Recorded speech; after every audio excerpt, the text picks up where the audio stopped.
What's up? Sunday night Q&A live with Chris, that's me, and my co-host Sammie. Sammie, where you at? Come on, boy. Get in here. Oh. There he is. Hey. Yeah, want some lovin'? Say hi to everybody. You look so cozy. Yeah. That's my boy. Look at that face. Look at that face, guys. Look at that face. You love it? You want a little belly rub? Yeah? I haven't seen you all weekend. I've been teaching on the court so many hours. Oh. That's my boy. Hello, everyone. How you doing? All right, we're live. Sunday night. It's Super Bowl Sunday. We'll see how's the game going. I don't even know. I don't know what's going on. I've been in tennis court land, teaching land for the last 24 hours. I've just been off the radar coaching. It's a little chilly in here, so I got my coat on. I hope that's okay. Guys, it's my Q&A show every Sunday night, 9:45 p.m., more or less. I see some friends have already tuned in. Give me a wave here. Guys, I appreciate the waves and the shout-outs. I try to answer your questions from around the world on tennis development, especially junior development. Questions about technique, questions about tactics. And we try to have an intelligent conversation, intelligent debate on anything relating to tennis, really. So let me know if you have any questions. Let's see who's watching, see who's tuning in. Could be a light show because I'm going head-to-head with the Super Bowl. When does the Super Bowl end? Because then maybe I'll get some extra tune-ins. Let's see.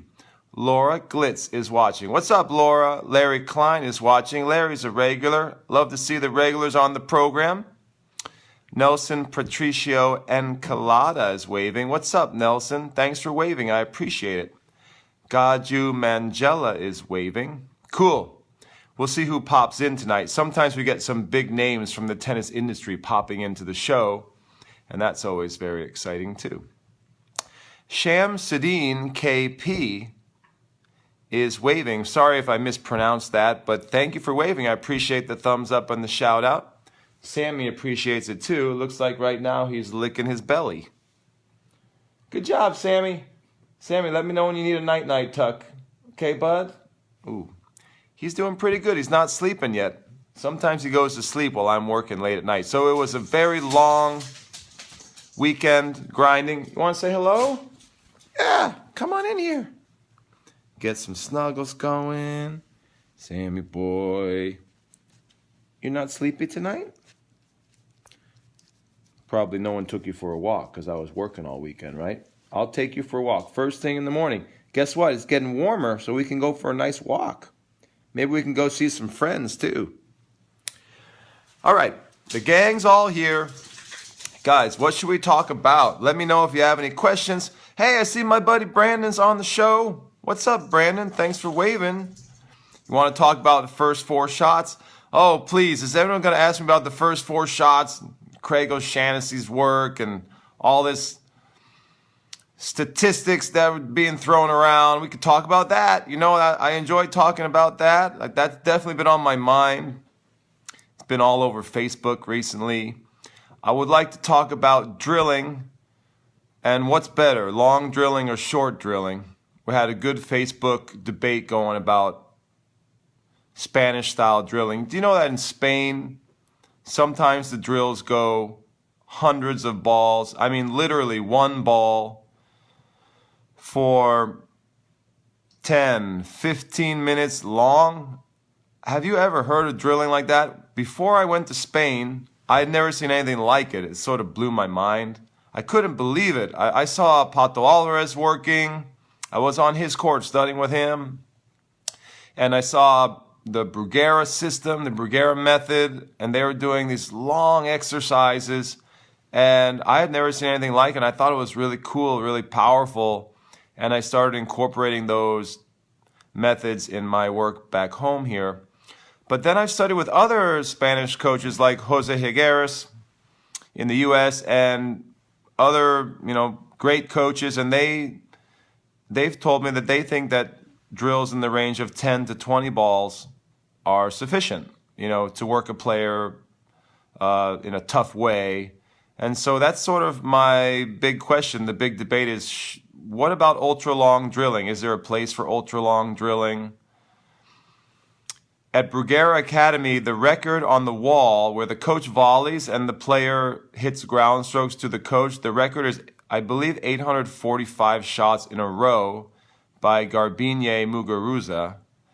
And I don't know if anyone can top that. I know that at Sanchez Casal back in the day, there were some very long ones with Pato Alvarez and some of the coaches there, like with Emilio. And I believe that Arantxa Sanchez Vicario has a very long record of like 10, 15 minutes with one ball. Imagine 10 or 15 minutes hitting to the coach while the coach volleys with one ball.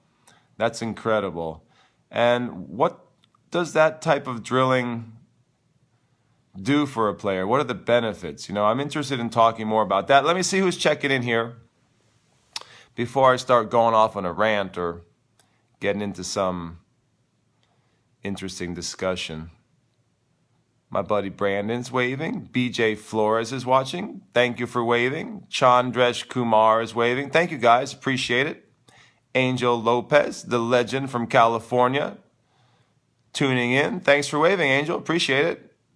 Alex Sedano is watching. I think that's my friend Alex. What's up, Alex? How are you? Thanks for waving. Thanks for tuning into the program. Let me know if you have any questions, guys. This is my Q&A show. And in order for me to give you an A, I need some Qs. I need some questions, so throw them at me. I will try to be the resident expert tonight. And I will try to share my wisdom on junior development and anything technical or tactical or pretty much anything relating to tennis. Let me know if you have any questions and I'll do my best to answer. We can kick it off. A couple topics we're tossing around tonight are the first 4 shots and the statistical research and recommendations about how to train players based on that type of data. Very interesting discussion, very big debate. Also on the agenda is long drilling versus short drilling. These are just suggestible topics. These are topics that have been on my mind this week that are sort of gnawing at me. And you guys can feel free to let me know anything that you like, any topic that you want. It's not really my platform to just talk the whole show about what I want to talk about. I'm really interested in getting the questions and answering, helping you guys with answers. So let me know if you have any questions and I will do my best to respond. Jacob Tokars is watching, or Jacob, thank you so much for waving. We've got some new viewers on the program. Carlos Carrera is waving. What's up, Carlos? Thank you very much for watching. Tyrone Sparks is waving. Julian Pezzarini is waving. Gordon Paul says, hello, Chris. What's up, Gordon? Coming up to the workshop soon. We're going to have a great coaches workshop February 18th and 19th. I'm very excited about that. It's about world-class technique and building prodigies. How cool is that? All right, Erwin Bebe Montalvo is waving. What's up, Erwin?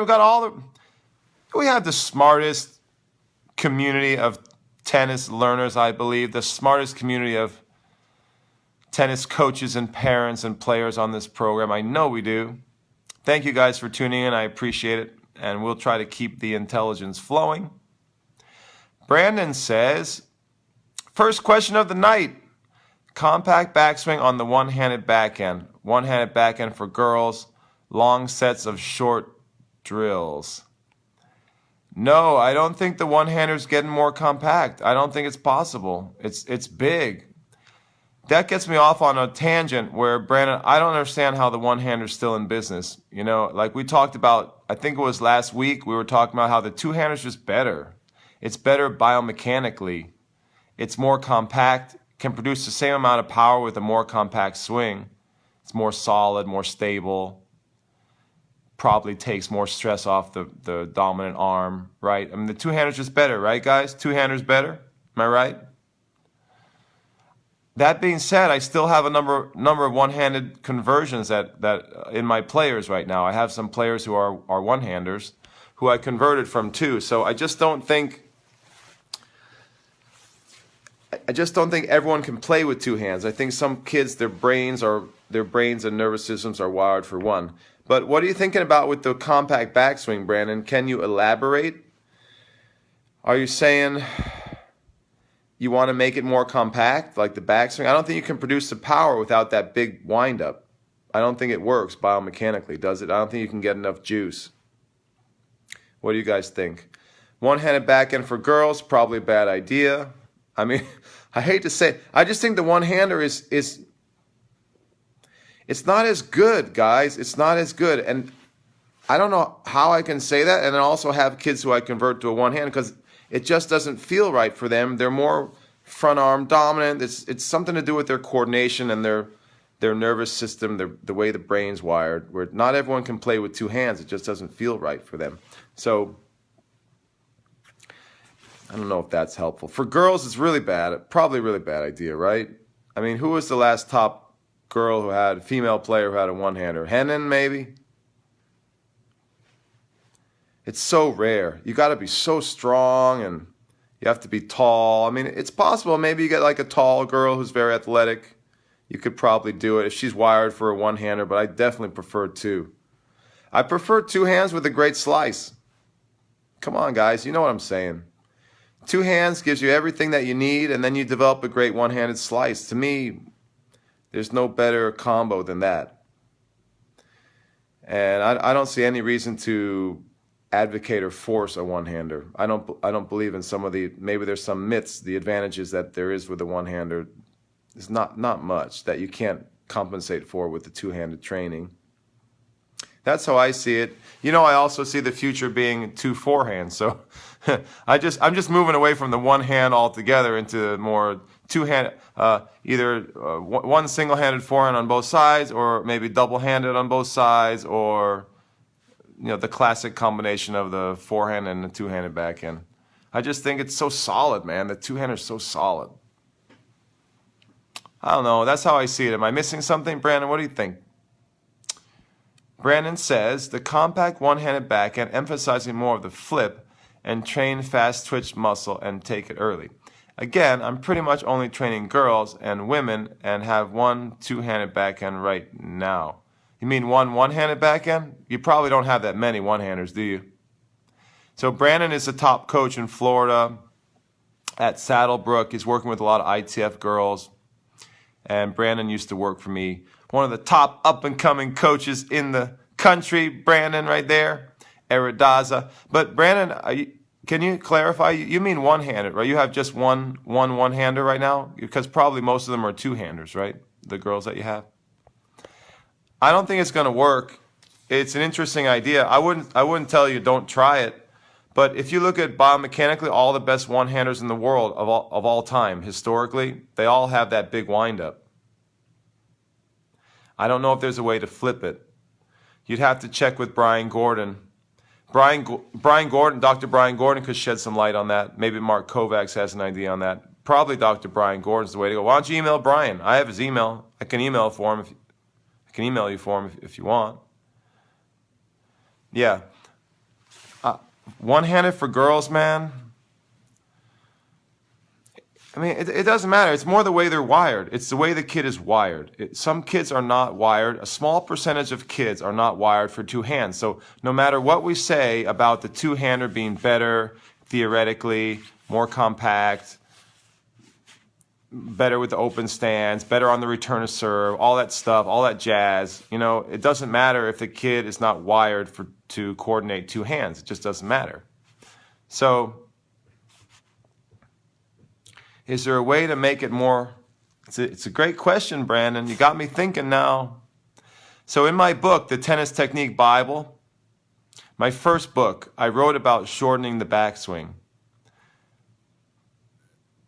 to make it a little more simpler and to try to get some of the advantage that a two-handed backswing has. But I just don't think, I'm not sure it'll work. Like how do you put the arm on stretch? You have to use the stretch shortening cycle, right? And so you got to somehow put the muscles of the arm there on stretch and then pull it through somehow, creating like a lag effect.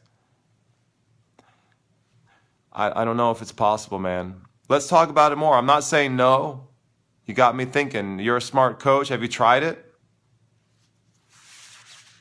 I don't think it's going to work. Yeah, I think if it was going to work, we would have seen that innovation. We probably would have seen that innovation from someone on tour, like, you know, one of the good one-handers like Fed or Tsitsipas or Wawrinka or Dimitrov or any of these guys with great one-handers. You probably would have seen that variation, but you never see that. Even with the men, you don't see that.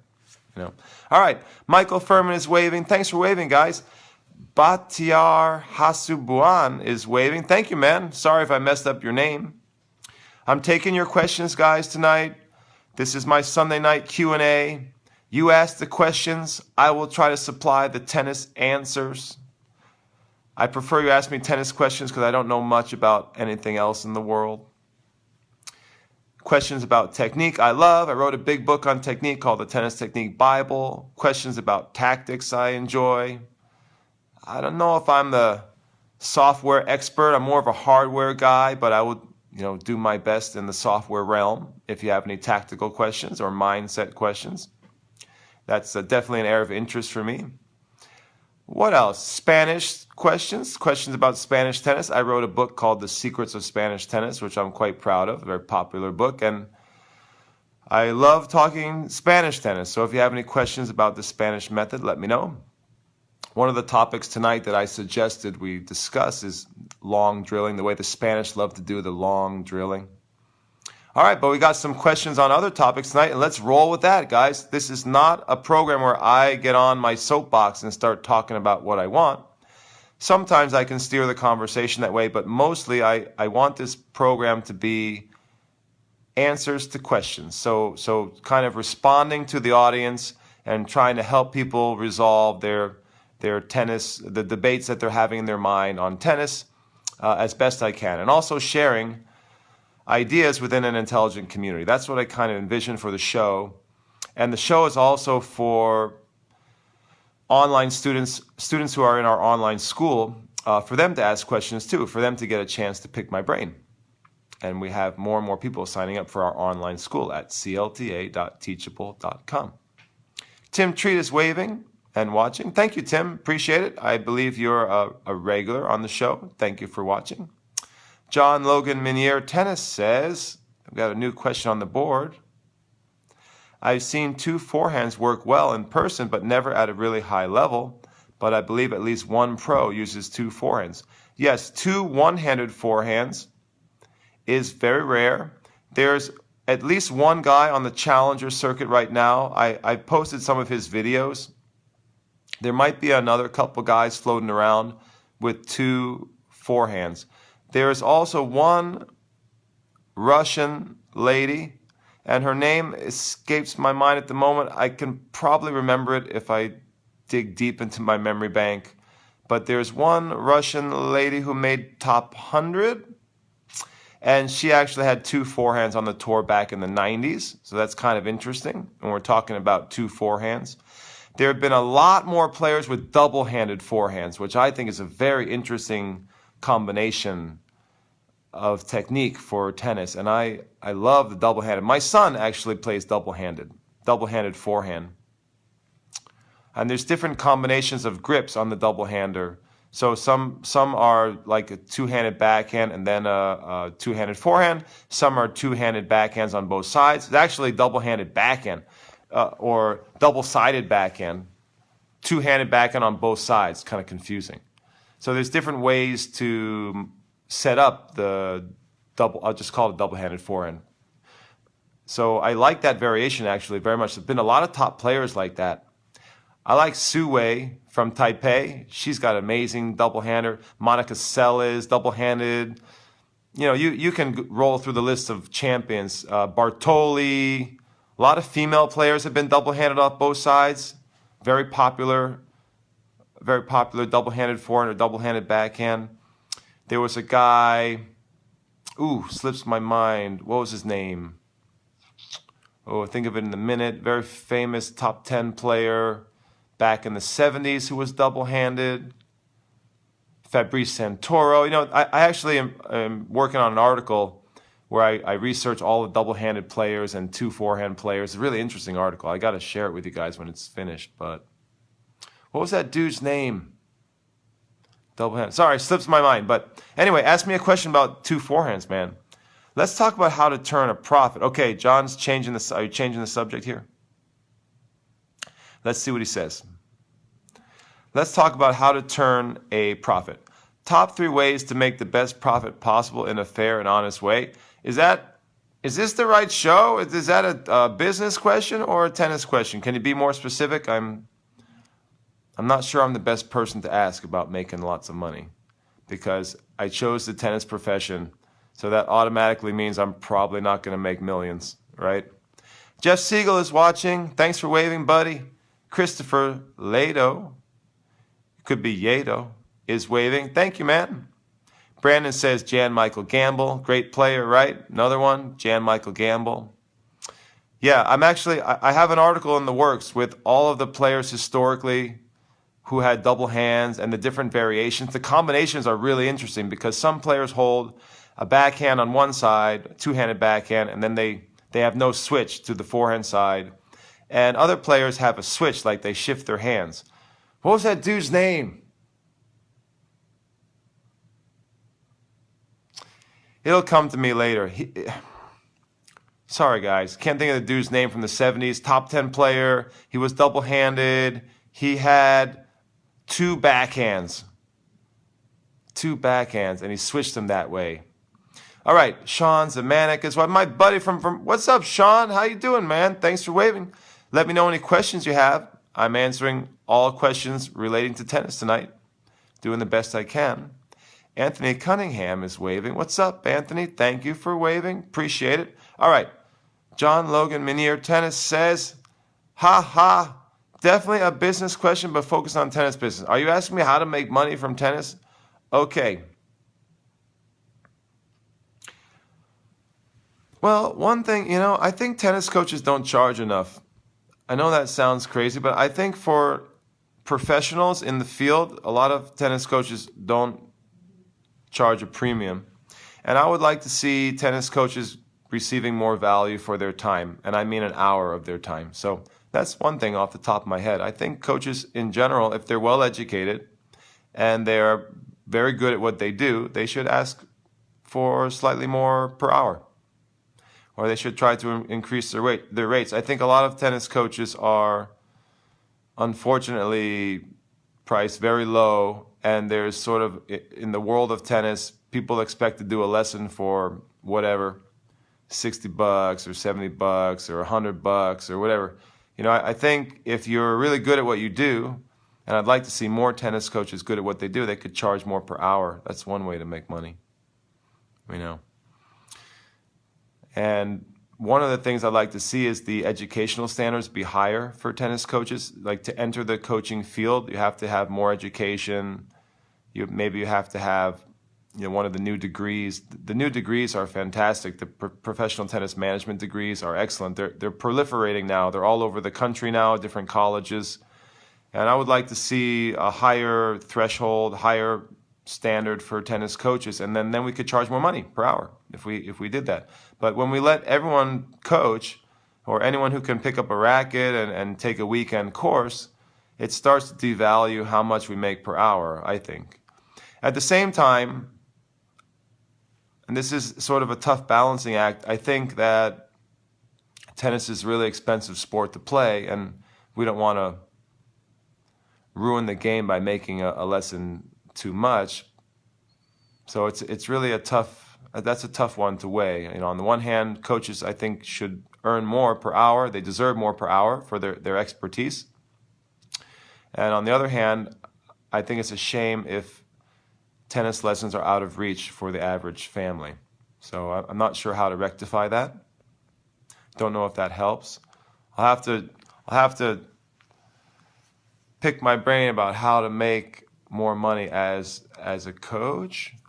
Well, I'll give you another example. I think the future is online. So I think if coaches want to do better and make more money, the future is online. The future is with blended learning, blended coaching, hybrid teaching, hybrid learning online. So I think anyone who's out there who runs a traditional coaching business, who's in the real world, brick and mortar, as they say, off court, offline, I think you guys got to get with the program and get online in some capacity, whether that's for promotional purposes or if that's an actual teaching mode, teaching course or some teaching workshop or seminars or things like that. I think you're seeing this more and more, that offline coaches are moving online, and I think this is a huge trend in the industry. It may be in its infancy, but you're going to see more and more offline coaches moving online, offering training online, offering modules and seminars and workshops and different educational options online that support their real world coaching. And I think this is a big trend we have to watch out for. Sometimes it's called blended learning, sometimes it's called hybrid learning. So I think there is a future in making more money online. And some of that's also promotional. You see many, many coaches now promoting online, starting their own shows. Hey, I'm one of them. Look what I'm doing. I have my own talk show Sunday night. I have my own reality show that I'm producing every week. So I'm a big believer in this. I'm part of the trend myself.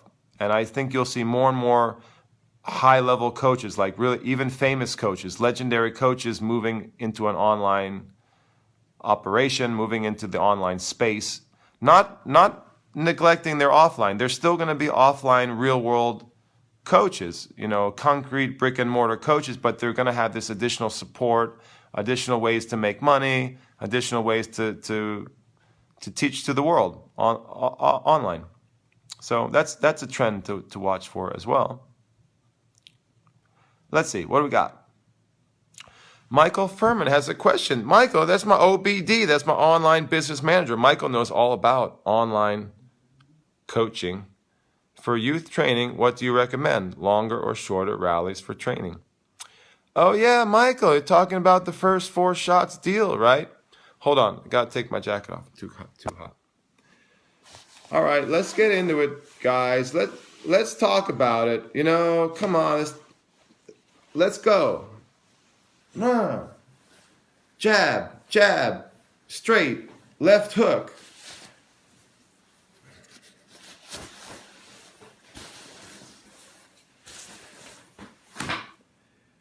All right, so should I use the BS word? Should I use the shuck and jive word? Guys, I'm going to use this term for all you coaches out there. Anyone who gets a chance to watch this or see the posting. It's a term called critical thinking. It's a term they use a lot in college, and it's kind of a fancy term where you have to analyze claims, data, statistics, observations, and conclusions. You have to use your goddamn brain. You have to use your intelligence to analyze information. And I don't see a lot of critical thinking being done when we're talking about the first 4 shots, statistical analysis, and especially the recommendations for young kids. So there's 2 parts to this myth busting. One is the statistics themselves and how they're collected, how they're organized, collated, and transmitted, how they're presented. So there's one part there's a big part of the debate is how are the stats presented and collected and analyzed. And I think there's a lot of mistakes being done there on that side of the equation. And then on the other side of the equation, you have, okay, what are the conclusions that we draw from this data? And those are where the myths are, and those are where the misleading recommendations are, and or those are where the facts are getting skewed and the recommendations may be off. So, like I said, I've argued this in previous shows, but basically, yeah. So John says, longer rallies for youth players, getting shorter as the level of play increases. So that's a great thought. And I basically agree with that wholeheartedly, John. You know, when you have little kids, I mean, we can just talk about what I think is the right way. And when you have little kids, you should train them to rally long. I mean, come on. They're little kids. They need to learn what? Control. I sound like Tony Nadal. Buen control. Good control. Buen ritmo. You know, good rhythm. They need to learn patience, paciencia. Spanish way, guys. They need to learn how to build points through long rallies.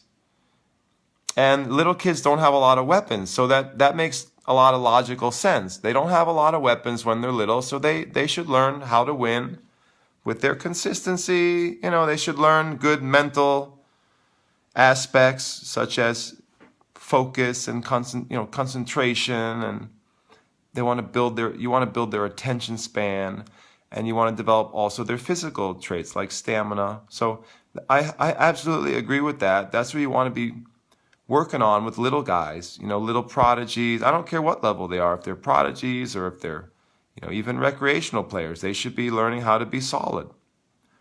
And then as the players get older and more advanced, as John is saying, you can start working on first strike.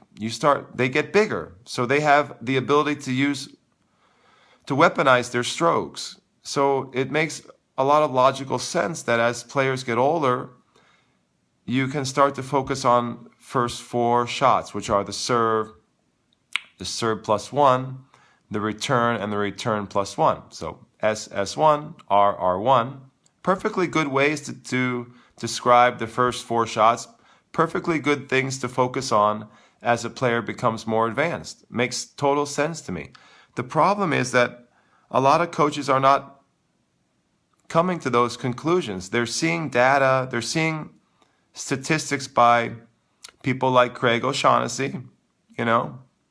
And I don't know Craig at all. I just know that he's kind of the leader in these statistics.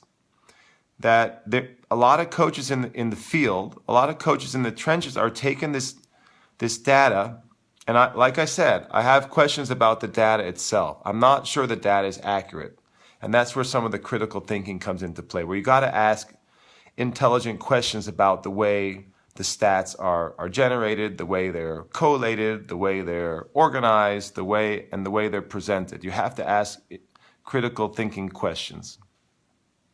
And I don't see a lot of coaches doing that. You know, guys, you got to use your thinker.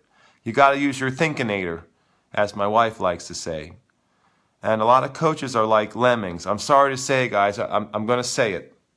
A lot of coaches in the industry are like lemmings. You know, the lemmings are the little animals, and they follow each other and they jump off the cliff every year, commit suicide. Well, a lot of coaches in the tennis industry are like lemmings. And I don't know how it happened that way, but I don't want to get off on a rant here. But as soon as somebody comes out with a new study, quote unquote study, as soon as somebody comes out with new data or a new statistic or a new theory, everyone just runs to follow that theory, you know? You know what I'm saying? And I think that is so wrong, and it's so blatantly clear to me. I see it as clear as day. And I guess I've been around long enough that I've seen these trends sort of appear before with other topics, issues in tennis, you know. But the latest fad is the first 4 shots. It's the latest fad. It's like a fad, you know. It's a trend, you know. It's trendy, and people need to put on their critical thinking. They need to, you know, show up with their critical thinking skills and ask questions. When there's a new theory or a new study and it's being promoted heavily, people in the tennis industry need to ask questions. They need to be a little bit skeptical. You know, a good dose of skepticism is healthy. I'm not saying deny data, because I'm a big believer in data. If you guys know anything about my teaching, I really believe in teaching based on evidence, and I believe in data. I'm a big technology guy. I believe technology is the future of tennis analysis. There's a lot of data involved in the future of tennis analysis, you know, collecting data and analyzing data. So I'm all for this, guys, but you have to be critical thinkers when you evaluate the data that's being presented. You have to look into the details of a study. You can't just read the headline that someone feeds you without looking at the underlying chart or the numbers that underlie the headline. And so many tennis coaches just listen or see the headline. They listen to the headline, they see the headline, and they say, "Oh, okay, now I got to change my teaching now. I went to the symposium, I went to the conference, and so got up on stage or got up on the court and said, this is the new thing, and now I've got to go home and change." But what I'm saying is, you can have an open mind and accept the new information, but also use your critical thinking skills to ask questions and to have a healthy dose of skepticism about what is being presented. And don't be so quick to change your teaching method based on one study or one theory or one data set, because I think it's much better to wait for a preponderance of evidence. Just wait for a preponderance of evidence. Don't turn the whole ship around based on one study or one person's opinion, even if that person is very dynamic. And that's what I'm seeing happening now in the industry with this, you know, I call it the myth of the first 4 shots. And it's a very complex subject to get into. It's not something that I think is simple. It gets very complicated, especially if you start going into the data and start looking at the way the statistics are compiled and presented and the recommendations that are garnered from the data, that are taken from the data, you know. So, all right, let's see if I have a few questions about this or other tennis questions, because after all, this is a question and answer show. This is not just me getting up and spouting my opinion about stuff. Let's see. Brian Bleem is watching, and Brian has a question. What's up, Brian? What do you got for me, my brother? He says, "Hi, Chris. Random question. What's with the Home Depot buckets as opposed to a big ball cart when you're training? I kind of like the style." Thanks, man. You like my style? That's the Spanish style, man. The buckets are the Spanish style. I don't know how it happened in Spain. I think because they're cheap. They don't have a lot of money historically. So they always use cheap buckets. Like they use buckets of paint, like old paint buckets. They use buckets of like old candy buckets. You know, they always have ball. They don't use a lot of baskets. Now it's changing a little bit now because Spain is sort of commercializing and starting to sell out a little bit. But old school traditional Spanish training is always with buckets. Maybe it started with Pato Alvarez. Pato Alvarez is very famous for using buckets. They don't say baskets that much in Spain. They use the term buckets or cubo. They use the word the cubo. The cubos are the buckets. And, you know, I've talked about this a lot, but in terms of the buckets, just to give you a short answer, Brian, they're really cheap. So they cost $3 or $4 at Home Depot. They very rarely break. They last for years. You know, they make fantastic targets on the court. So you can use them in lieu of cones and stuff. And they don't move. Like if you fill them up with some balls, you can hit the target and the target doesn't explode. You know, it doesn't move. So they're really great targets. And they fit about 80 balls. So what Pato Alvarez used to do in Spain, probably still does. He's getting older. He's in his mid-80s now. I think he's still on the court. So he would get 3 full buckets. And his system, depending on the level of the player, his system was to use all 3 buckets to completely annihilate that player. So that would be 80 plus 80 plus 80, mathematically 240. So he would drain 240 balls in a row. And this gets back to what I was talking about about the value of long drilling. And so he would take, I've seen him do it. I've seen him do it live. You know, I studied with him back in the day. One of my first trips to Spain, I was on court with him for 2 weeks. It was amazing. It was an incredible experience. And so what he would do is he would drain 1 bucket and then 2 buckets and then 3 buckets until the player is just completely wiped out, you know. And that's how he did it, with this slow, repetitive drilling and just endless drilling, man. Just feel sorry for those players, you know. Pato Alvarez would just destroy them with these slow, steady, monotonous drilling that would never end, like literally never end. So that sort of gets back to the history of the buckets. So I've been using the buckets ever since. And what I really like about it is when you use those big carts, they're really clunky. They always break. They cost a fortune. You see a club that has like 10, 15 courts and they got like 10, 15 of those big carts. It costs a fortune. And, you know, the wheels always break or something's going wrong with them. And it's much better to have a few buckets. They're really cheap, cost $4 each from Home Depot.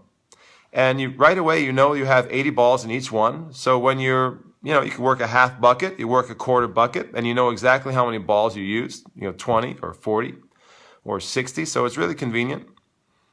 And I've just gotten used to it. I actually can't stand using metal hoppers or carts anymore. They're kind of heavy. They're kind of clunky. They get in the way. I love the buckets, man. If you have any more bucket questions, let me know. I'm a big fan of the buckets. But I actually like the mathematical side of it because you can take 1 bucket and you don't have to actually count that much. You can just sort of take a quick look at the bucket and be like, oh, yeah, I just used a half bucket. I just did 40 balls. Or, oh, yeah, I just trained this kid 120 balls. It was a bucket and a half. So it's a very easy way to gauge how you're working a player. It helps. So I see some old buddies on the show here. Bob Kirsheimer is waving. What's up, Bob? How are you, man? How's Strong doing on the tour? That's my boy, Strong. He's doing great. What a hard worker. Strong Kirsheimer on the pro circuit. Very hardworking kid.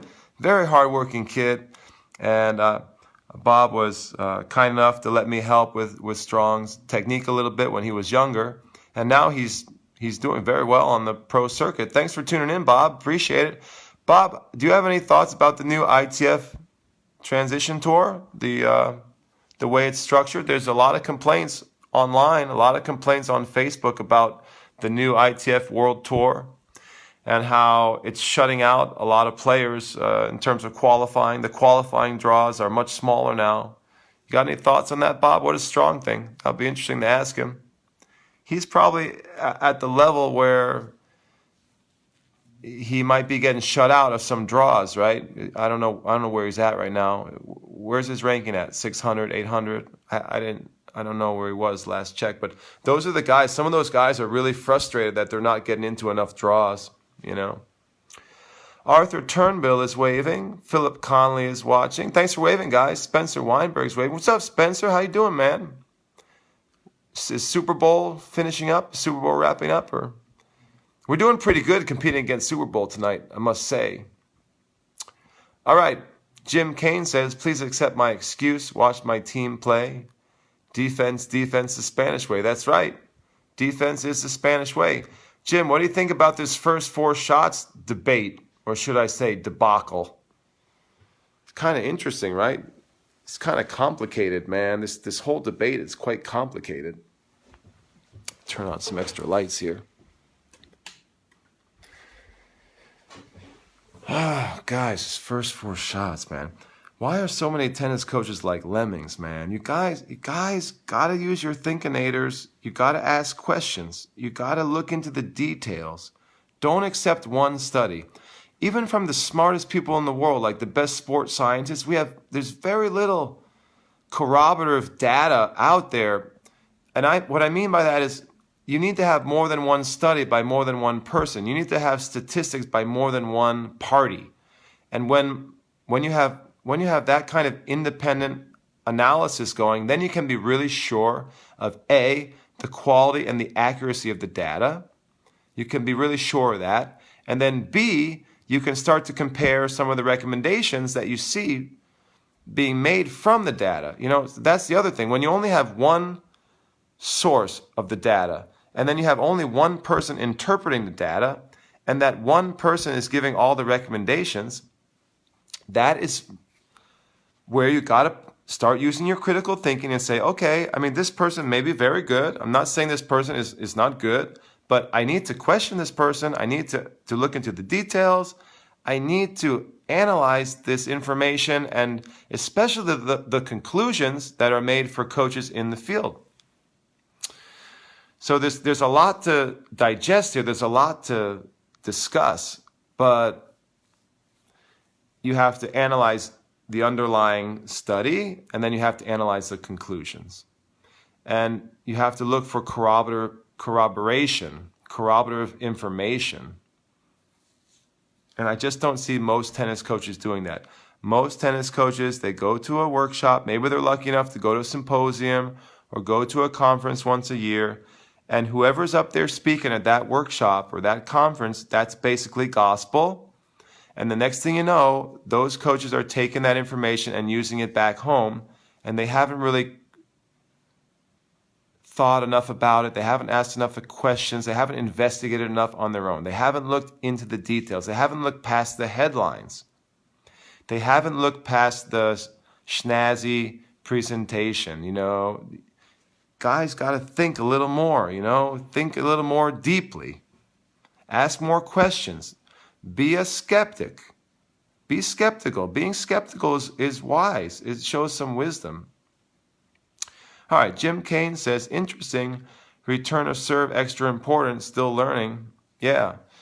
The biggest thing that I think that the first four data tells us is that the serve and return are really important to work on. What do you guys think? I mean, I didn't need a fancy presentation. I didn't need a lot of data to tell me that the serve is super important. Developing a big serve, first strike serve weapon. I didn't need a study to tell me that. How many of you guys needed a study to tell you that?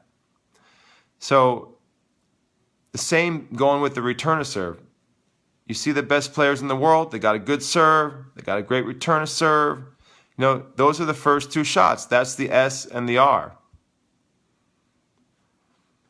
It doesn't take a genius to figure out that that's really important. To work on those shots are really important. And then you have the S1 and the R1, which also makes a hell of a lot of sense to me to work on those, especially as a kid gets older, you know, because that's going to be the shots that help to dictate and control the point. You know, it makes sense to me to focus really well on those shots too. So to have your mind in order, to have the concentration on those shots, because sometimes at the initiation of a rally or the initiation of a point, players are sometimes out of rhythm. They don't develop a good rhythm and they make mistakes. So it makes sense to me from a mental and emotional perspective to focus on that beginning area, the beginning time of a point. And it makes sense that you need to have weapons. You know, I'm a big believer in that. What should be the primary weapons? You got the serve, you got the return of serve. Those are shots that should be worked on. And Craig O'Shaughnessy and other proponents of first four shots training, like Styrling Strother, for example, those guys are absolutely right that there are pockets of coaching. There are coaches in the world who don't work on those shots enough, and they don't stress those shots enough. So I wholeheartedly agree. You have, you know, no disagreement there, right? But I do have a disagreement when people say, oh, we don't need to train long rallies anymore because they don't happen as frequently in a point based on some statistical analysis, you know, or, oh, the Spanish way of training is dead. You know, the way the Spanish train is a waste of time. They just hit balls endlessly, and that doesn't help you get better, you know. And I think that training with rhythm, training for consistency, training for control, training for stamina, training for patience, training for shot tolerance is really, really important. really, really important, especially for young kids. And I'll just keep making that case. And I don't need some data off the ATP Tour to tell me that that's important to work on with young kids. And what's happening is the data that people like Craig O'Shaughnessy are promoting, and Styrling Strother is promoting, and some other folks in the industry, that information is really good information, but it's not that helpful for working with young players who are developing, and that's what I work with the most. I work with a lot of young ones, and those kids need a base. They need a base of consistency. They need a base of control. They need to learn rhythm, and you're not going to get that. Another thing that they need is repetition. Repetition is how you learn motorically, and they need tough workouts. They need to learn discipline. And when you train just 1, 2, 3, 4 shots, you spend a lot of time on the serve and return, and you don't work the long rallies, you don't work the rhythmic consistency exercises. If you don't train the Spanish way, the long drilling, the player doesn't suffer as much. So that's one major criticism that I have. The player is just not suffering. And I think young kids should learn to suffer. And one of the best ways to teach a young player to suffer is using the long Spanish drills, the Pato Alvarez drills, the Luis Bruguera method. And I found it's just a fantastic way to teach a kid discipline, the disciplina, and the suffering, And I just don't think you're going to get that if you follow the prescription of Styrling, if you follow the prescription of from Craig O'Shaughnessy. The recommendations are really good for players who are more advanced, or they're really good for players who have a great base. But I think those recommendations are not as helpful for young kids, So that's what I'm going to say about it. I think we need to build a base, and even as the kids are getting older, we need to train both. You need to train your players in all the ranges of the rallies. So yes, as they get older, they need to work on first strike, big serve, aggressive return, aggressive S1, aggressive R1. But not exclusively. You still have to train the grind. You still have to train some of the rallies. Your player has to be prepared for those big moments where the point may go longer. So that's sort of, where I'm at. That's the way I see it. Scott Groth, sorry Scott, I don't know, it's Groth probably, says tennis is a +1 sport. If you can hit 4, I'll hit 5. If you can hit 20, I'll hit 21. Okay, so that is the common philosophy in Spain, so I would tend to agree with you. But at the top level, some of the data is showing that players are striking early. A lot of what I think you see in the first 4 data is just that the serves are getting bigger. That's something that I would like to debate with some of these folks. Doesn't some of the data, let's say the data is accurate, which I'm not sure it is, just for the sake of argument, because when you start getting into the weeds of the data and how it's collected and what's the margin of error and things like that, maybe it's not the most interesting conversation. To me, it's interesting because I like to dig into those kind of things, but maybe it's not the most interesting thing. But let's say the data is relatively accurate, which I'm not sure that it is. But let's just say, for the sake of argument, that 70% of the points on tour on average are less than 4 shots, which I doubt that's accurate. But let's say it is, right? All right, Styrling's on the line here. What's up, Styrling? So Styrling just joined in. Maybe he can join in the conversation a little bit. Let's say that is correct, right? So, that for me as a junior coach, that doesn't mean that much for me as a junior development. But it also, my question is, couldn't it just indicate that the guys are getting bigger and the serves are getting more effective? We see a trend for bigger players on tour. We see higher velocity serves. We see bigger serves in general, right? So doesn't a lot of that data isn't that one possible conclusion, that players are serving bigger? Can somebody answer me that? So if rallies are getting shorter, I mean, couldn't one possible conclusion be that just the serving is getting, the serves are massive? And players are taller and bigger. You have players like Isner. You have players like Karlovic. You have players like, you name it. How many players are over 6'6" nowadays on the ATP? A lot of guys. So to me, just common sense, if rallies are getting shorter, if you're going to factor in the serve, the aces, I'm not sure you should include that in your data. I think it skews the data a lot. But let's say you do include the big servers, the aces, the service winners. To me, it just tells me that the serve is the dominant shot in tennis still. Not even getting to the return yet. Returning is really important in the modern game too. But just take the serve just on its face. Couldn't we just sum up a lot of what we're seeing if the data is accurate?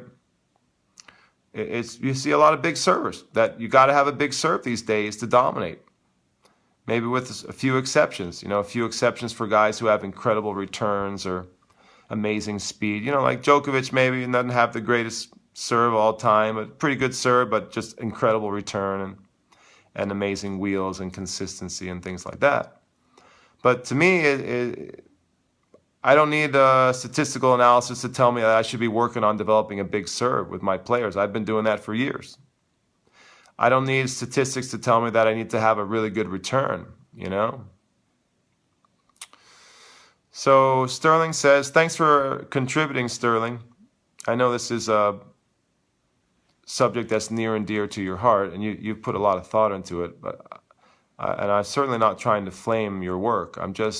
I was saying earlier, before you logged in here, I was saying how we have to use our critical thinking skills as coaches, and we have to ask detailed questions, and we have to always have a skeptical eye towards data and analysis. I think that's very important.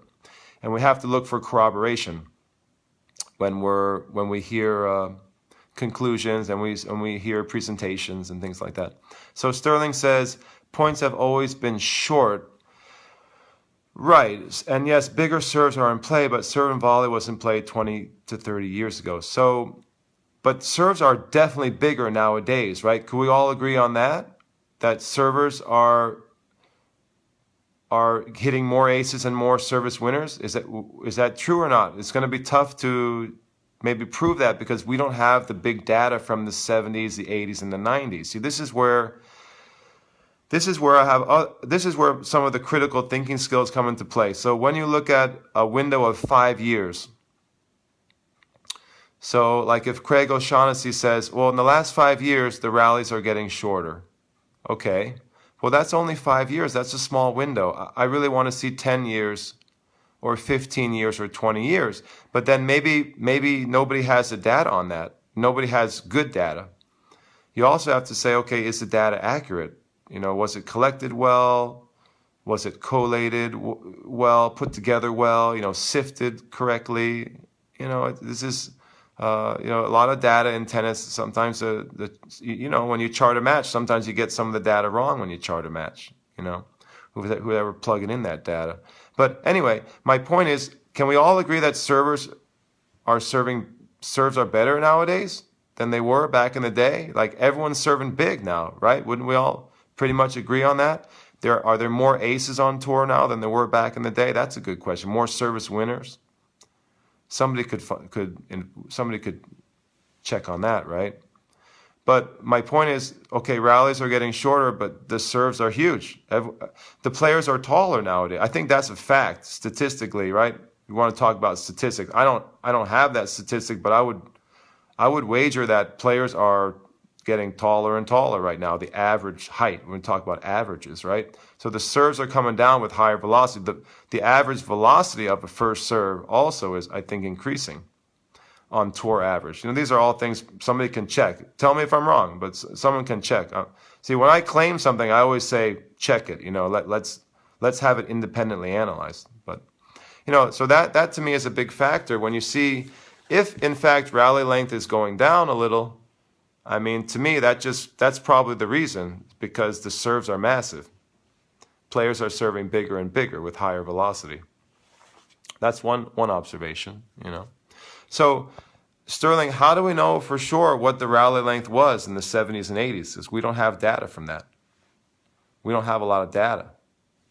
I mean, who was keeping data in the 70s and 80s? Not many people. You had Vic Braden doing some research at his tennis college, but I don't know if that's like those were scientific studies, like verifiable scientific studies. Like Vic Braden was doing some research back in the day, and that's like is that kind of all we have? Because that's not the most reliable data, I would say. We don't have much to go on. I mean, was IBM and Infosys doing data in the 70s and 80s? Do we really know what the average rally length was in the 70s and 80s? Let's take the 80s. I mean, what was the average rally length in the 80s? Do we know? What was the average rally length in the 90s? How do we know? How do we know for sure? Because we don't have that quantifiable data, do we? So that's what I mean. A lot of this stuff is you have to be careful what we claim. I don't know. Any thoughts on that, guys? You want to share? I can talk about what I think for recommendation. Okay, getting back to the coaching aspect. I think the data discussion is kind of maybe it's too much in the weeds for a lot of you guys. But getting back to the coaching implications, little kids need to learn how to suffer.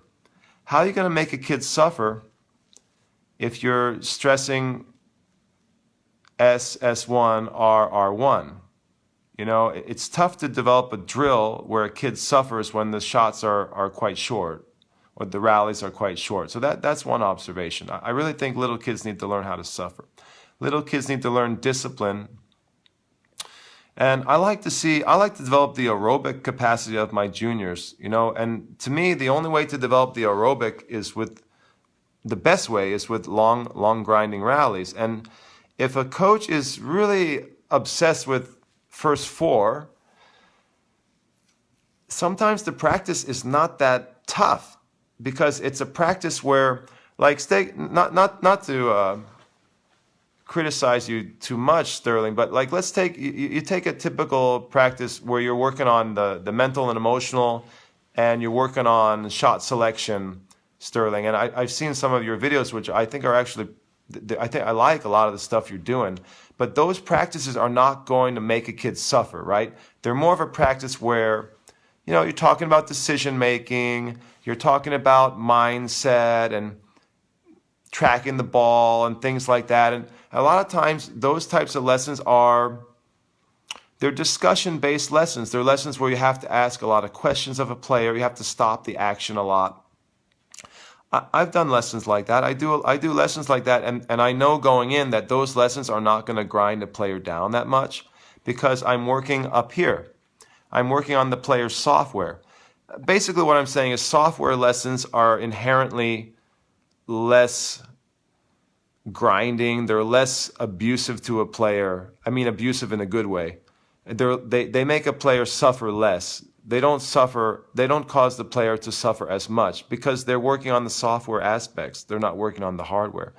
A hardware lesson oftentimes can be designed to make a kid suffer. So I see that difference right away. I think if you do too much in the software, too much in the first four, the kid loses some of that toughness, some of that discipline, some of that suffering capacity. And so I think we have to be careful in recommending a lot of first four training to especially young kids because I want them to develop those mental strengths. Does that make sense? Is that fair? So I'm not saying don't do it. I'm not saying don't work on first strike, don't work on big serve, don't work on big, aggressive S1. That is fine for me, but not neglecting the long grinding suffering type practices, And the other thing, as a technician, I think that the long rallies and the long drills, we were talking about long Spanish drilling earlier in the show. The long type drilling, ultra long drilling, it develops the muscle memory better than short drilling. So the longer you go, the more repetitions you're getting in a certain time frame without as many stops. So for me, that's also very important. As a technician, I'm building the muscle memory of my players. I'm building the motoric skill of my players, and that is easier to do with long repetitive drills, longer sets, more repetitions.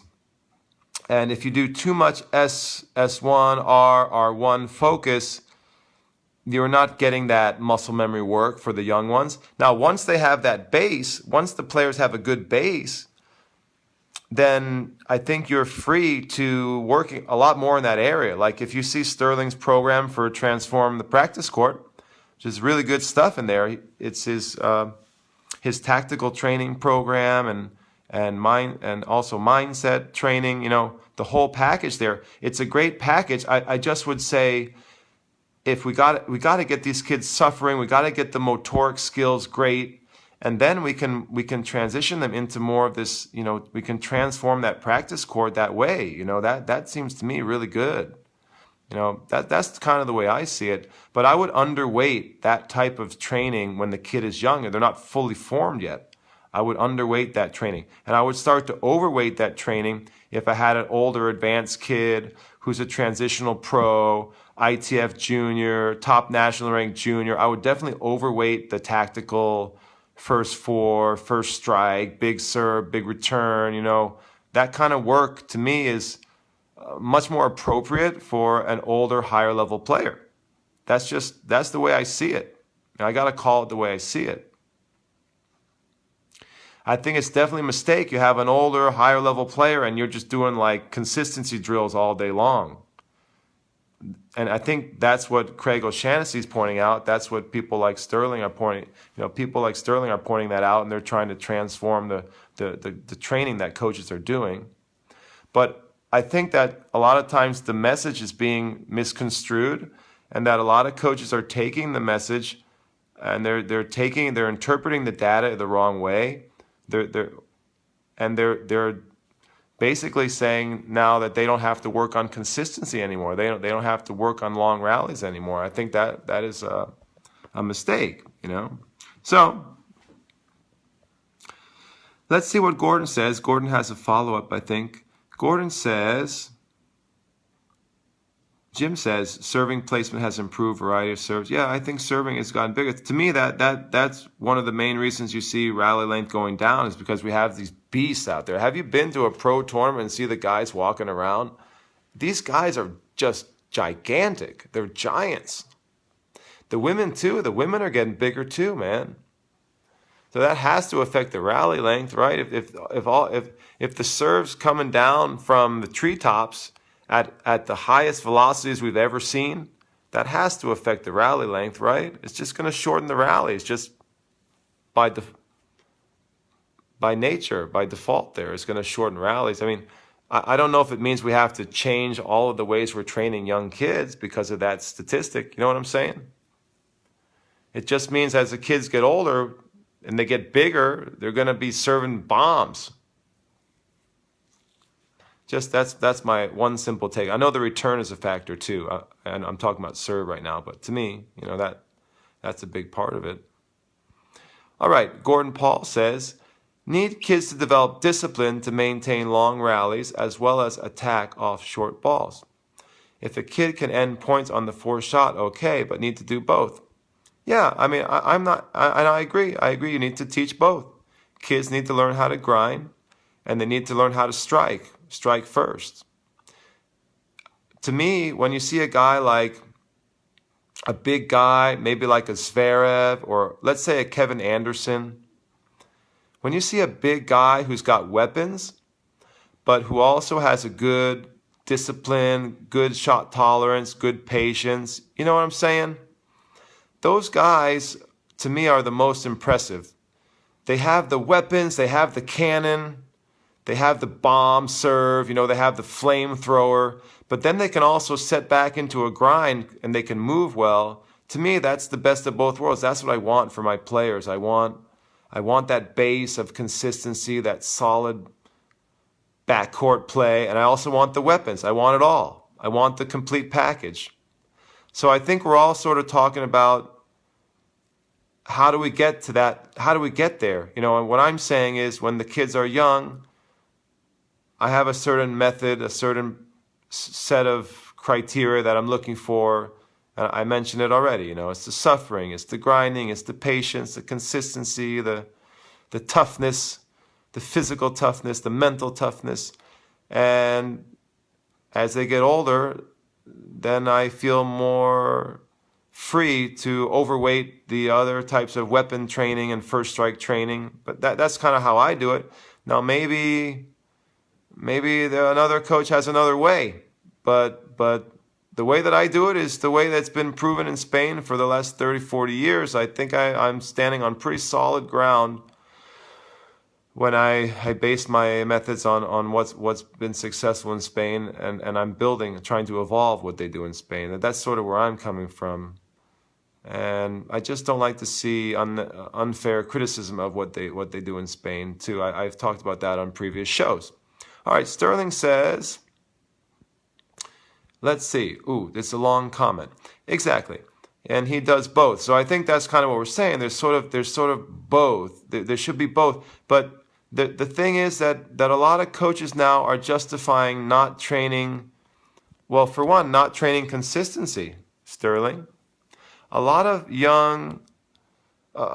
coaches working with young kids now are saying that, like based on Craig's data, they don't have to train long grinding, or that the Spanish way is not useful or beneficial. Or even kids are saying this now. How about that? How about a kid comes to you and says, hey, coach, why do I need to grind during this lesson? The latest data shows that when I'm a pro, the rallies are going to be short, and that I really need to focus on my first strike, because if I win my first strike points, I'm probably going to win the match. I wouldn't be surprised if kids are making that argument now. Kids will bring it up with their coaches, or coaches will bring it up with their kids, or coaches will be under the false impression that that's the way to develop a kid, or that should be the main focus, that they're overweighting in practice. So that's sort of what I'm getting at too. The data is when you present data in a certain way with a certain headline, it's really powerful, because a lot of people don't critically look at what's underneath, and they don't critically analyze the recommendations, or maybe they don't understand the recommendations, Styrling says, he did a drill for 25 minutes straight, and his son suffered. That's great, and that would be sort of a Spanish style of drilling. The classic Spanish style would be a long grinding drill that wears a player down through attrition. That is a very common method in Spain. And my question was, is that outdated? I don't think it's outdated. I think it's beneficial. But Styrling says, okay, so he did the long grinding drills, and it had those benefits. But he says, okay, there's not solid proof that long drilling produces muscle memory. Actually, it can affect the player negatively because the mind becomes overtired. Okay, I think I will debate you on that. I think I will say that I disagree. In my experience, long drilling is better for technique if the player is focused, obviously. I know what you're saying. The player can get tired and the technique can get sloppy. But for me, as a technician, there's some secret sauce.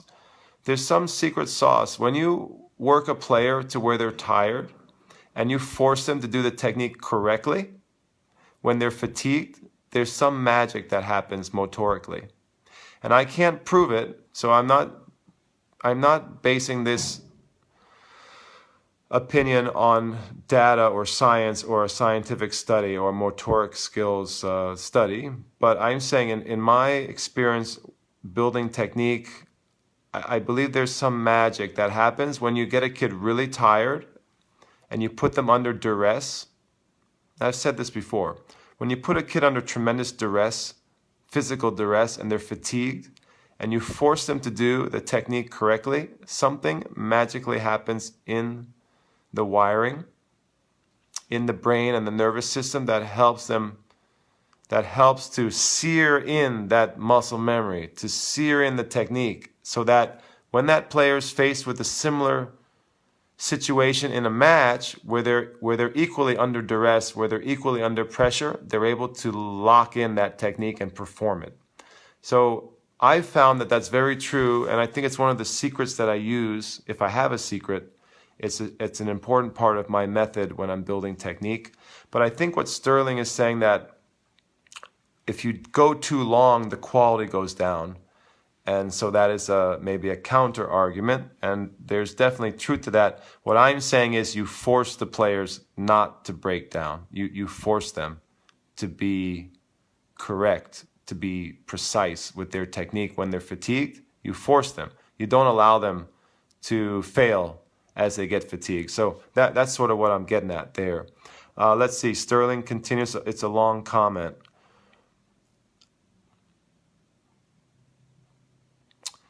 Yes, I know. Craig is one of the big proponents here on this topic, so some of my observations are towards him, but he won't answer my questions. Like I posted on Facebook some very legitimate questions. I was not confrontational. I was not stirring the pot or being disrespectful, and I asked some very legitimate questions on one of his recent Facebook posts. I'm talking about Craig O'Shaughnessy. I asked some totally legit questions about sample size. I asked a question about one of his conclusions based on the trend of the data of the last 5 years, because Craig put a new post on Facebook and he wouldn't respond to my comment. He responded to other people's comments, but not mine. And I felt I was totally respectful. I honestly want to know. I want to know, what was the sample size? What was the sample size in 2015? I don't think a 1% change over 5 years is that statistically significant. To me, that's probably within the margin of error, whatever the error of the collection of the data or whatever. I don't really know, but to me, if someone asks intelligent questions, if someone's a healthy skeptic, I would like the person who is making the recommendation and providing the statistic to try to answer me. Answer me honestly, and let's have a discussion about it. Like in a respectful way. And I haven't seen that. It's like when I was debating game-based approach with Mike Barrow online and Mark Tennant. Especially with Mike Barrow, I asked some very important questions about GBA and whether games-based approach is applicable and helpful for all learning styles and all personalities, and he just wouldn't entertain my question. Respectfully. So I asked the questions, more than one question, and when someone sort of ignores an important question, in my mind, they are trying to evade. They are trying to evade something. That's the way I see it. I had the same issue with Mike Barrow, who is one of the leaders of GBA in England and in Europe, and I had some very important questions that I asked him, and instead he was sort of, I think he attacked me, like made ad hominem attacks on my intelligence. He accused me of not knowing what I was talking about. It was even worse. That's even worse. I mean, at least if someone doesn't answer, it's not going after me personally. But like Mike Barrow was telling me that he implied that I didn't know what I was talking about, and that basically telling me that I don't even deserve to be on the same platform to ask him questions.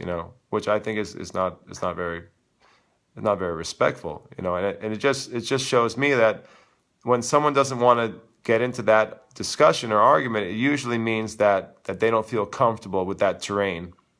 They don't feel comfortable with that question. They don't feel comfortable with where I'm going with that topic, which I think is a shame, because that is a part of critical thinking. We have to ask critical questions. We have to ask detailed questions. We have to analyze where the information is coming from. We have to investigate. That's what smart people should do. All right. Yeah, Styrling, I get it. I know you don't like being completely linked with Craig. I don't know. I don't know Craig at all. He seems like a good guy. I I don't mean any disrespect. I honestly think that it's possible some of the statistics are there's some error in the collection and the presentation, and I think some of the recommendations are being misunderstood by a lot of coaches out there in the field right now. And I just think that's a shame, because I love data. Believe me, I'm all for data. I'm a big believer in data and evidence. So I'm not one of those naysayers who's like, oh, data is a waste of time. It's no good. I'm all for that. Yeah. All right. We got some new viewers on the show. Pankaj Kumar Jatav is waving. Thank you, Matt. Thank you for enjoying the show. Styrling adds, okay, another comment from Styrling. If you're a coach who doesn't emphasize suffering, the kids aren't going to play at a high level. I am saying, though, that if a player cannot start a point with a plan, they are going to have a hard time winning. Styrling, I think we agree that it's both, man. We agree that it's both. I'm saying when they're little, try to get the suffering training in then, and then once that's built in, you can work on these tactical intentions. You can work on the game plan, R1, R1, S1. These are really good things to work on, really valuable things to work on. When the player has that suffering and that grinding capability already embedded inside of them, it's so great to overweight that type of tactical work. That's the software, man. It's really good. I'm not saying it's not good. So I think we can definitely agree in this area. But I don't think a lot of coaches understand that. I think a lot of coaches and players are now taking some of the information from Brain Game. They're taking some of the information from Craig, and a lot of that information is good information. Even if I question some of the way it is collected and analyzed or sifted, I think a lot of it's good because I'm all for evidence and data. But a lot of players and coaches are taking that information, and man, they are using it to justify training in a very short attention span way, and that's a big concern for me. I mean, maybe it's good for me because those kids aren't going to be that good. Maybe it's good for my kids. My kids will be winning more matches, I guess. But, I always try to think about the industry, and I think about children, how they're learning. I try to be sort of a watchdog, and I try to be a source of wisdom and intelligent questioning and advice. I'm trying to be that person, who sees things a little differently. One of the things over my life is in my academic career is I think I've been very good at thinking outside the box, and I'm a natural skeptic. I don't know if it's growing up in New York City or what, but I've always been a skeptic, and I've never been afraid to challenge prevailing beliefs. I've never been afraid to be an iconoclast and to challenge tradition and to challenge the status quo. So I think that's something I do very well. All right, Jim Kane says, the cream will usually settle at the top near the end of a game, so the complete package player with confidence, trust, and condition wins. Laver pretty much supported my contention when he talked to some of us about the young upstart challenging a veteran champion player. Harry Hopman surely made his players suffer, and it paid dividends. Harry Hopman was one of the first coaches who really got into the physical and making players suffer, who became famous. And actually, a lot of Spanish coaches studied with Harry. I know for a fact that Luis Bruguera, the legendary Spanish coach, spent time with Harry Hopman. And Harry Hopman has been a role model and a mentor to many successful coaches on the ATP Tour and in junior development nowadays. So for generations of coaches, they've learned from Harry Hopman, and that was one of his things. He worked players very, very hard in a physical way. He definitely made players grind and suffer, which I think was one of his great assets, one of his great strengths. So, yeah, I just think there's a danger that coaches may lose that in the translation and understanding of first four shots information, right? So, one of the things that I hear being said a lot, just on a related note, is you hear people saying, well, Djokovic now is striking earlier and Rafa is working on being more aggressive. Okay, Yeah. So those guys, that may be true, right? And Craig is on Novak's team, as a data analyst, and so, I'm sure he's helping Novak a lot. But for example, Novak and Rafa, take those guys. When they were young, do you think they were focusing on first four? When they were young, when they were little, at 8, 9, 10, 11, 12. I mean, I wasn't there, guys, but I'm pretty sure those guys were grinders and those guys were consistent. How about Andy Murray? How about Roger? How about any top pro? I mean, what pro made it without learning a good base of consistency, without learning how to suffer and to have patience when they're constructing points? I mean, how many players make it without that? Djokovic is very steady. Rafa is extremely steady. These guys learned consistency when they were little. They learned through rhythm, and they learned how to control the ball. They learned how to be patient. They learned how to be solid. I mean, that's what they say in Spain, how to be solid. So when you take a player like that who's learned all of the mental aspects that they need to have, Djokovic, Rafa, Murray, they learned how to suffer.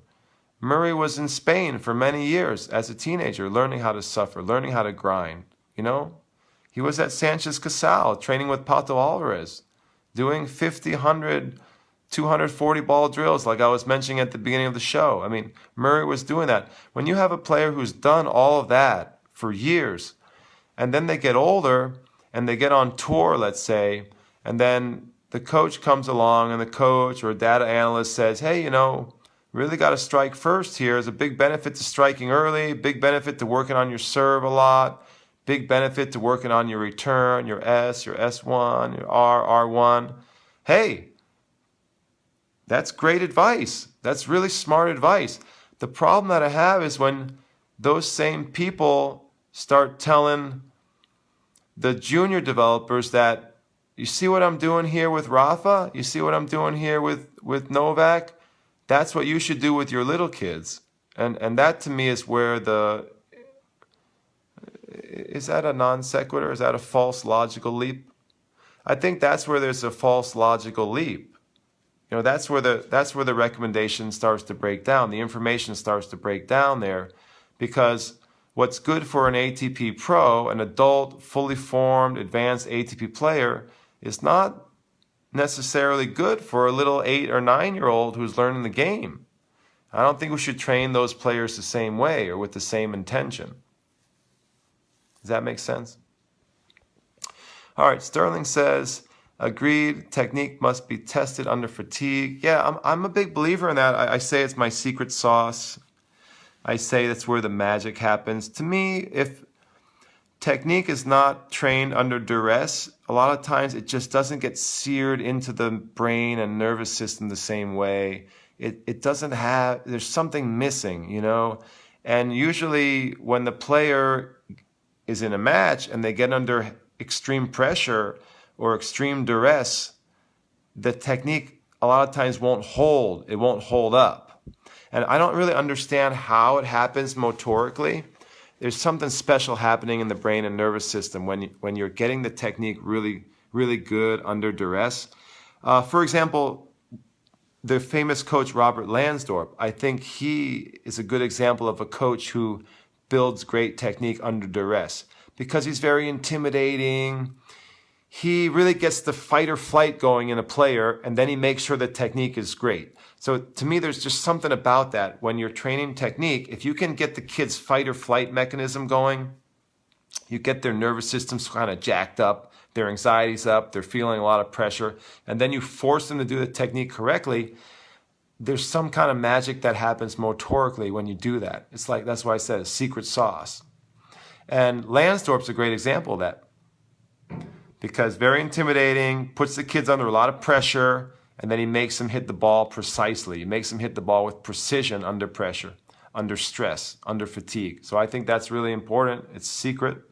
I don't think a lot of coaches do that. I think a lot of coaches, when they see good technique, they stop and they don't continue working the player to the point of extreme duress. And I think that's when something really special happens with the technique. Lansdorp's a good example of that. My old coach, Gilad Bloom, who I consider to be a genius technician, he's still here in New York.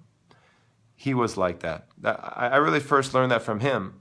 You know, he was quite intimidating. He was an intimidating figure, and he was very tough. And he would push us so hard and make sure that our technique was perfect under duress. And I thought there was something special to that a lot of coaches don't replicate. A lot of coaches don't do it that way. So anyway, that's my opinion on that, you know.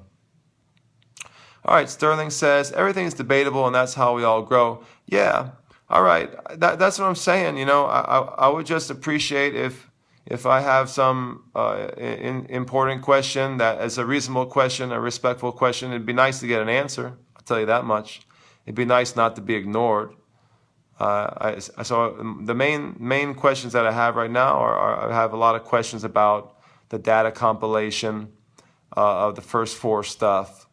And I have a lot of questions about GBA, the games-based approach. These are two hot topics in tennis that I personally have a lot of interest in as a junior developer, and I just have a lot of honest and I think intelligent questions about the conclusions and the way the studies are done and things like that. These are important topics in my mind, important issues that I want to explore more, but I can't explore anything if no one's willing to engage in an honest debate. You know, that's the way it is. All right. See you later, Styrling. Have a good night, buddy. Jimmy Morales is waving. Tina Samara is waving. Thank you guys for watching. New on the program, maybe. Styrling says, great job. Talk later. Thanks, Styrling. You're doing a great job too, man. Styrling's a very intelligent coach, and those are the kind of people I'm talking about. Styrling definitely has his critical thinking cap on at all times. And we need more coaches like that. I mean, that's a good role model for all of us out there. You know, always questioning, always investigating, always looking beyond the claim, beyond the headline. Guys, this is the way we need to be in the tennis industry. Critical thinking, looking for details, asking lots of questions, being naturally skeptical. This is healthy. This is intelligent. This shows some wisdom. You know, it reminds me sort of like you see in the political debate, not to get political, but you see in the political debate of our time right now where people are being swayed on social media. People are not using their critical thinking skills to evaluate news. And it's maybe a symptom of our culture right now, a symptom of our time. And I just see it in the tennis community. I see it in the tennis world very clearly. That coaches don't use their critical thinking. They don't question enough. They're not skeptical enough. You can't just take someone's newest theory or the newest study. You have to wait. Maybe you might have to wait 5 or 10 years for another study or some corroboration. You have to use your critical thinking. So you see that now in politics and in the media now, where people just believe everything they see on their Twitter feed. They don't take the time to investigate. And that's what I'm seeing here with this debate and with other debates in tennis. I see many coaches who don't take the time to investigate. They don't take the time to ask questions. They're not skeptical. They don't look for details, and they just believe the hype. They believe the headline. And I think that is a surefire way to make some coaching mistakes. Jeremy Spitzer is watching. What's up, Jeremy? Thanks for waving. I appreciate you tuning in every week, buddy. I appreciate all the regulars on this show. Guys, you guys are what make the show great, all the questions. I try to add some of my flavor, some of my intelligence to the show, but also what's exciting is how we attract a lot of intelligent viewers to the show, and we all get to sort of share ideas. That's what makes the Sunday show so good. Let's see, do we have any more technical or tactical questions, guys? We had a nice discussion here about the first four, and what I say is a little bit of myth busting regarding the first four. the first 4 tactical analysis and statistical analysis that's being done right now. I think we touched on the drilling aspect, whether we should drill long or short. And a lot of the conclusions that we're coming to, at least I'm coming to, is that it's both. There's a middle ground. And we're going to have to use our critical thinking skills to decide what is the best way to train kids. Long drilling can be really good. Short drilling in bursts can be really good. First 4 training can be really good. Long consistency training can be really valuable too. These are all useful tools that we have as coaches. We have to use our intelligence to determine what's right for the player in front of us. And that depends on their age. That depends on their personality. That depends on their skill level, So these are sort of the factors that we need to weigh as coaches. But it's just not as simple as saying the data says this, therefore we need to train everyone like this. I mean, it's not like that, guys. Okay. Jim Kane says, I use it to lay on the line, recall my captain on the basketball team. Hold on, I'm trying to read that. Jim, I don't understand that comment. Is that a story from your basketball days? Oh, sounds like good. You tell me later, man. Tell me the story later. All right, guys, it's getting a little late in the evening. I think I gotta go night-night. Let's check in with Sammie. I think he's gone night-night. Sammie, you want to say goodbye to everyone? Yeah? Want to say bye-bye? Say night-night? Oh, my Sammie. He's a good boy. He's going to say night-night. Night-night, everybody. There he is, star of the show. What a face. What a face. Guys, if there's no more questions, I'm going to kind of wrap up here. Please, if you missed some of the program, you should be able to catch it on Facebook, and I will also transfer it over to the archives at our YouTube channel. Our YouTube channel is youtube.com/Chris Lewitt. I see Dave Schwartz tuning in. What's up, Dave? My old college coach. How are you, buddy? It's good to see you. I'm just signing off here. We had a really good show. Maybe you can catch some of the discussion that we had earlier on the replay. But guys, we'll have the replay on Facebook. We have the archives of all of these shows. This is our 11th episode, so we're doing pretty well this season. 11th episode of this show on youtube.com/Chris Lewitt. That's our YouTube channel. Also, go to the YouTube channel to see my reality show. I'm really proud of my reality show. I don't know many tennis coaches that have a reality show. I always wanted my own reality show, so we got that going on.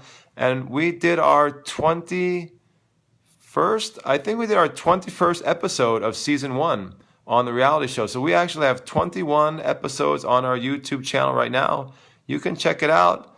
A lot of them are live with me working on court with my players. We have a lot of really good shows, so check that out. I don't know anyone else who's doing that. Who else has got their own reality show on the tennis court, man? Yeah, it was a great show, guys. Good discussion, good debate. I try to keep it really respectful, guys. I don't really want to flame anyone or trash anyone. I just want people to use their critical thinking skills, and I want tennis coaches to ask questions and to be a little more skeptical when they're presented the latest theory or the latest recommendation, And what else? Give the show a like. Give me a thumbs up if you like the show, and I will check the comments later. If you missed the show, you weren't able to get a question out, I will check the comments later, guys. So please add some comments. I will go through the comments and try to answer any questions that I missed. I hope I didn't miss anything. I think it's time for a good night. I'm looking forward to a great week. I hope you guys are looking forward to a great week too. Thank you for tuning in. It was my honor to answer your questions tonight, and I will see you guys on the next program. Have a good night. God bless. Have a wonderful week.